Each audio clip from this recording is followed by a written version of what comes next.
بسم الله الرحمن الرحیم. ګرانو هیوادوالو سلامونه او نیکی هیلې مې ومنئ. زه نن غواړم چې د ملا د درد په هکله یا د ملا د درد په اړه خپل معلومات له تاسو سره شریک کړم. د ټول څخه لومړی باید ووایم چې زموږ تاسې ملا او له هغه سره په څنګ کې زموږ تاسې څټ یا مغزی د دې ځای څخه رانیولې الا د کوناټو څخه سربیره ساحه چې ده دا ټوله د موږ تاسې په اصطلاح له شینجیو او یا هم له فقراتو څخه جوړه سوې ده. د سر ټول وزن زموږ تاسې په څټ باندې ده او زموږ تاسې تقریبا د وجود سربیرنی څه وزن چې ده هغه ټول زموږ تاسې د ملا په تیر باندې پروت ده کله چې موږ ولاړ یو. د شینجي یا فقرې یو له بل سره په دې شکل باندې وصل دي چې د یوې فقرې او د بلې فقرې په منځ کې یو ساحه ده چې د ډسک په نامه سره یادیږي، هغه یو له بل سره په دې شکل باندې وصل دي. دغه یوه فقره بیا له بلې فقرې سره دوه سربیره جوړې یا په اصطلاح بندونه لري او دوه کښته چې د هغه بیا یوه فقره یا یوه شینجي د ملا له بلې شینجي سره لګوي.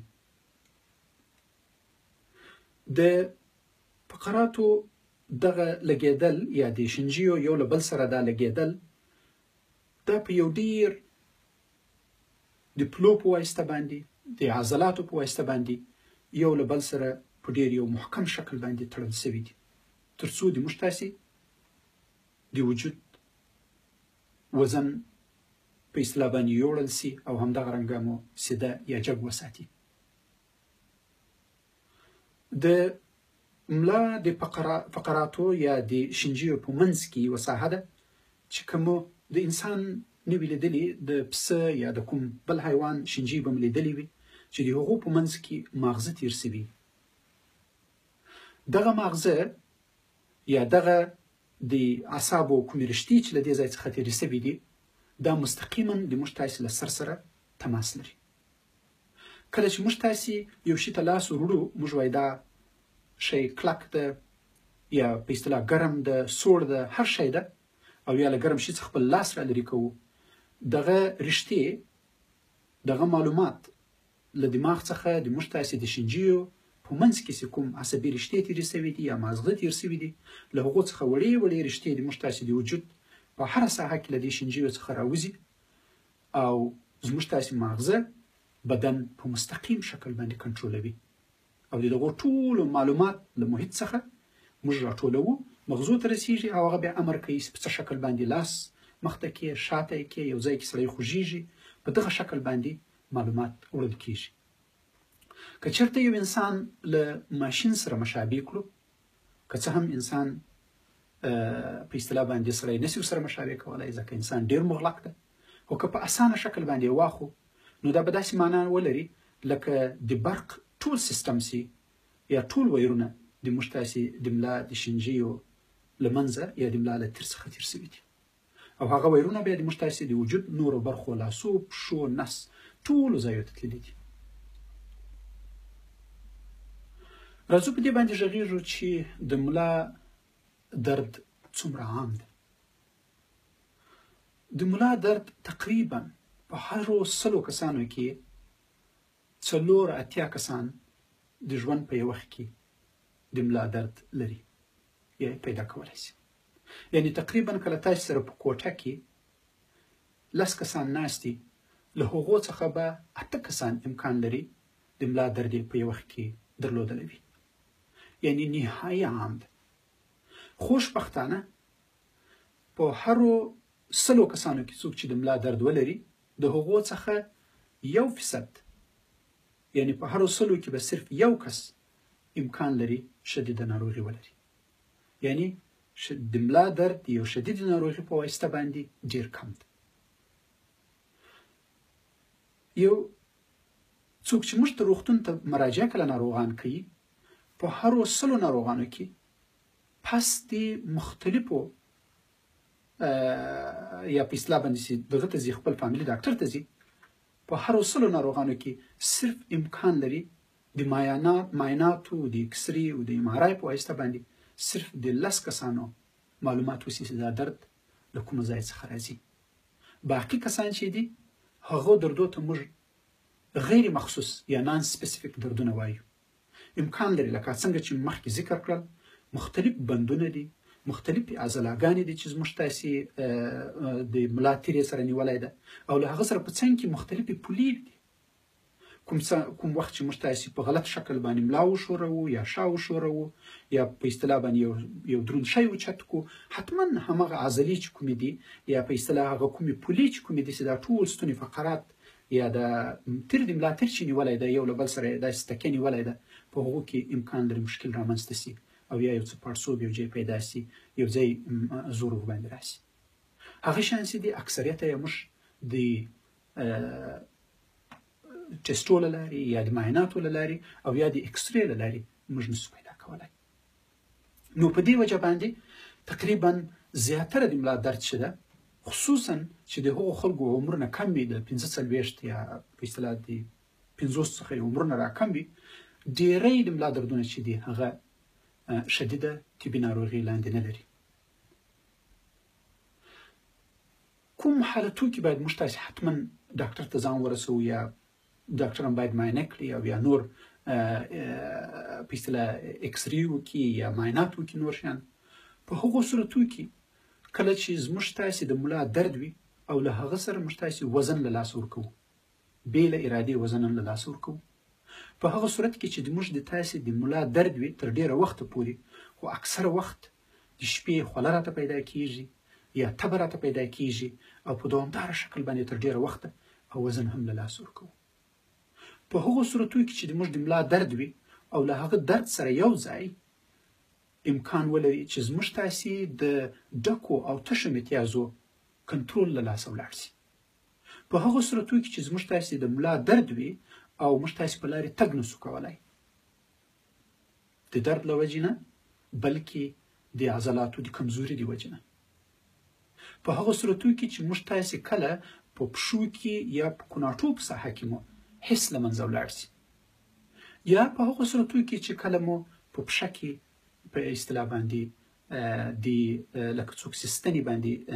چخیي یا ستنې ورته لګوي په همدغه شکل باندې دردونه مو دواړو طرفو ته د پښو پیدا شي.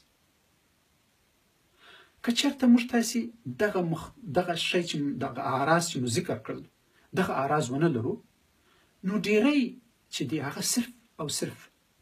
یو څو شی غواړي، یو څه په اصطلاح تمرین او له هغه سره په څنګ کې د درد دوا. د درد دوا په دې وجه باندې اکثریت خلک چې څه وخت د ملا درد ورته پیدا شي امکان لري هغه ملا په یو قسم شکل باندې وساتي چې تر څو پورې بیا هغه درد دوباره ورته پیدا نشي، بیا ورته پیدا نشي، همدغه بیا نور هم ملا پسې ښخوي. فکر وکړئ که چېرته د یو سړي لاس ماتي او هغه ډیر وخت په پلستر کې اچولی بیا چې څه وخت هغه پلستر ځینې لرې کړی شي هغه بند یې ډیر زیات شخي، هغه نشي ښورولی، بیا په ډیر وخت باندې بیا له هغه نه وروسته په کراره او په ارامه باندې ښورول کېږي. ساده د درد دواګانې هغه کسان په عمومي صورت باندې ناروغانو ته موږ پراسیټامول ورکوو د درد لپاره، او په ځینو وختو کې که چېرته درد یو څه زیات وي او هغه ناروغان چې د معدې ناروغي ونه لري او یا د پښتورګو ناروغي ونه لري هغه ناروغان کولی شي له ایبوپروفین څخه هم استفاده وکړي یا له ډیکلوفینک څخه. په هغه صورتو کې چې درد له پراسیټامول سره کنټرول نه وي کولی شي چې ناروغانو ته څوک کوډین ورکړي،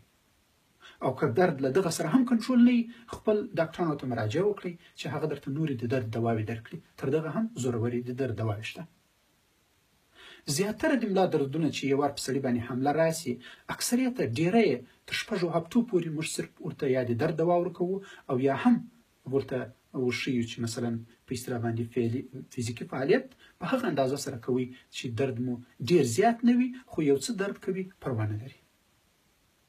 خو هغه علامې چې مخکې مې ذکر کړلې چې هغه باید په ناروغانو کې موجود نه وي، او خوشبختانه هغه علامې هغه خطرناکې علامې چې ما مخکې ذکر کړلې هغه صرف په صرف په هغو کسانو کې چې د ملا دردونه لري صرف په 1% خلکو کې موجودیت لري، باقي تقریبا 99% خلک چې دي هغه امکان لري چې عادي د ملا درد ولري. مخکې چې به څه وخت ناروغانو ته د ملا درد پیدا سو، موږ به ناروغانو ته دا هدایت کاوه چې په کور کې کښیني او استراحت وکړي، خو لاکن دغه طبي شواهد نور له منځه ولاړل.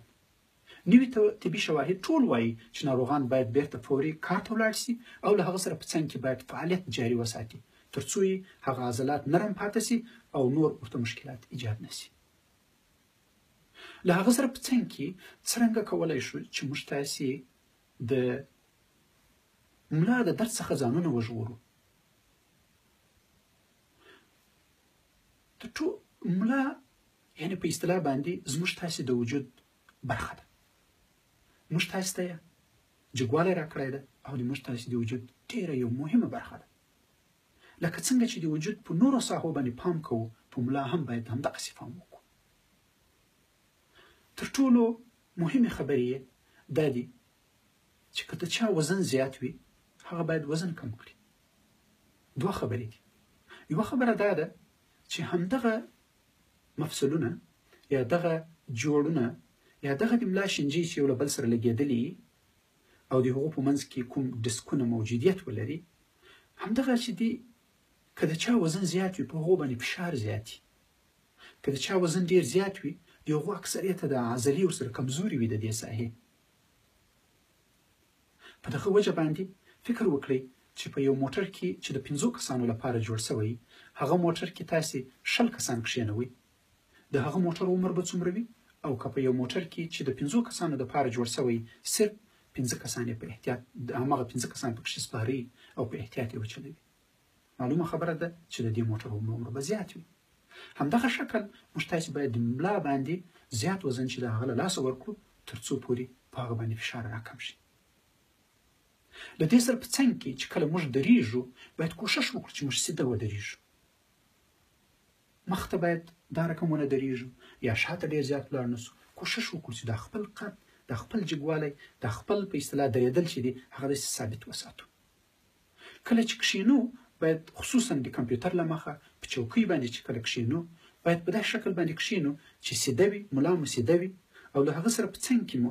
ګونډې له کوناټو سره تقریبا له ځنګنونه مو له ګونډو سره برابر وي